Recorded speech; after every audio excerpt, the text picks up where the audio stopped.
Hi there, Barren Ridge community. This is Robert Higgs, tasting wine in the old apple orchard. We're recording a video that we're going to be showing next week as a special video. We're going to be tasting brand new, just bottled last week, Christof. This is our ice wine, named after our former winemaker, Christof. He has a wine named after him. He has a plaque in our tasting room. So we'll explore what he did to deserve all this. And we've even invited him to be on the tasting. So I'll show you the Christof, dessert wine, ice wine, made from frozen grapes. We don't make it every year. We ran out, so we made it again last year. And it's composed of two varietals, Vidal Blanc and Treminette. So that's a nice shot of the elegant label. Pretty light colored. It's not deep gold like you see sometimes. Sometimes that deep gold comes from oxidation. So this is a young, fresh ice wine. I think this is the only the second bottle that's been opened. No, maybe the first bottle. This may be the very first bottle we've opened after bottling. And we're gonna taste it today. I'm gonna talk about Christof. Like I said, we invited Christof to join us next Sunday. So I'm going to pester him all week until he agrees to join us. And he was our first winemaker, and he's from southern Germany, not far from Stuttgart. We do keep in touch with them. Fantastic guy, got a whole family going, got a whole big vineyard. They roast whole bulls and do stuff like that, so you should go visit him. He probably speaks, his English probably isn't as good as before, but you can ask him that. We'll see when he joins us on Zoom or however we do the call. Anyway, we're going to taste Christof right now. Like I said, just bottled, 11.2% by volume, and 50% Treminette and 50% Vidal Blanc.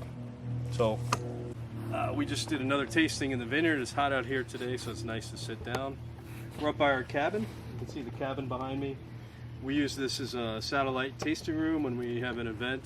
If we close a little early, we can do tastings up here. So quaint little cabin, and has a little bar inside. Nice little place. And sometimes people have little events up here on top of the hill. This is one of the highest points in the Shenandoah Valley. At least that's what my grandfather always said. And I think we're up about 1,400 feet here. Usually a nice breeze. And we're in between the Allegheny Mountains and the Blue Ridge Mountains here on Barren Ridge Road. All right, so let's taste this Christof. Beautiful nose.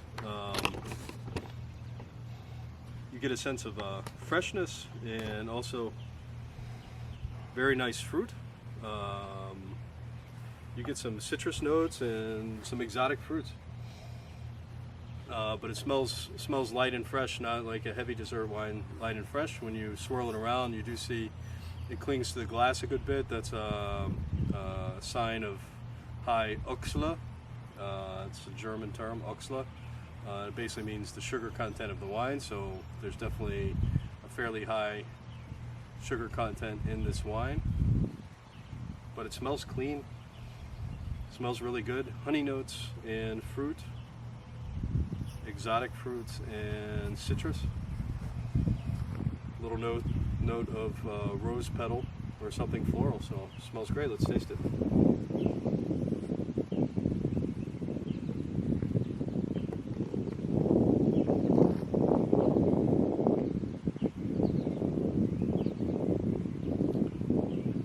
Delicious.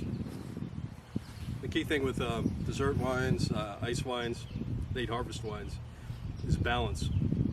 Having enough acid so your wine doesn't get too heavy. The acid balances it out, so when you have a fair amount of residual sugar in the wine, you need acidity to balance that out, otherwise you get something heavy, syrupy, and you just taste sweetness. That's not at all what you get here. This tastes like a delicious ice wine from, you name the country, from Germany. Tastes beautiful. You get notes of fresh cut pineapple on the lighter side, on the more kind of crisp and fresh side. On the other side, you get like baked pineapple or candied pineapple. So you have this playfulness between the fruit as fresh fruit and more well-developed fruit. You also get some baked citrus, some candied citrus, some fresh citrus, and kind of some round white fruits, maybe something like a very, very ripe vineyard peach. So nice complexity. A little bit of minerality on the nose, a little bit of spiciness in the nose. Would go perfect with some nice salty blue cheese, any kind of desserts that you want. Apple pie would be wonderful. I haven't done a tasting note on yet. I haven't tasted Christof in quite a long time, so we haven't done the tasting notes yet, so it's really the first time I'm tasting it, and I haven't thought about wine pairings, but those are two that spring to mind.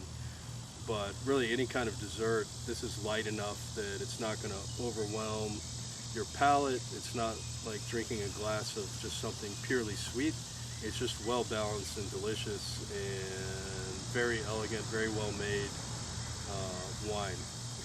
Really bravo Jesse, our winemaker, Mark McCune, everybody that worked on this, and Christof himself, who had a lot to do with getting us started. I worked personally with him for a couple years. I've seen him in Germany at different wine trade shows and things like that. He's an awesome guy, strong as an ox. He's like a mythical Rhineland hero from Germany, like a Valkyrie. He might not appreciate that, but he's like a German Wagnerian hero. He's larger than life. He's a big, strong guy, and a very nice guy. Excellent winemaker, and has a beautiful family project, family vineyard near Stuttgart. And hopefully he'll join us online for a call, and he'll talk about what it was like working here. He has a really good relationship with my dad, John Higgs, and he had a lot of fun here. And he did a lot. He did everything. He even carved an H out of an old tree trunk to represent the family name with the chainsaw. He was always working without his shirt on. I have to ask him about that when we talk to him. And so we'll see if we get him on the call. But this is delicious wine. It's a great homage to a friend and a winemaker. And we'll learn more about Christof next week. We'll learn more about Christof, the ice wine, and Christof, the winemaker and family man. And I guess that's about it. So we'll wrap up this broadcast. As always, we wish you safe and well. We're out here keeping everybody safe and trying to give everybody a nice experience, and we'll be announcing new stuff as we go forward. By this time, we'll be probably looking forward to one more Hootenanny, the final Hootenanny on August 1st. And we're going to have Patrick DeMeo and his friend, who play an interesting mix of all kinds of music, play some more youthful stuff and some more traditional stuff. They play some blues. They might throw in a little Oasis, but they're awesome guys. They haven't been here in a while, so we look forward to welcoming them back. And that'll lead us into the final Hootenanny, which we've been having fun with, the Heifetz Hootenanny, Heifetz International Institute. And so we'll see you then. Wish you a beautiful week. Stay safe and well. And happy to always do these tastings for you and talk to you. So take good care and see you next time. Oh, and we wanted to talk about these apple crates.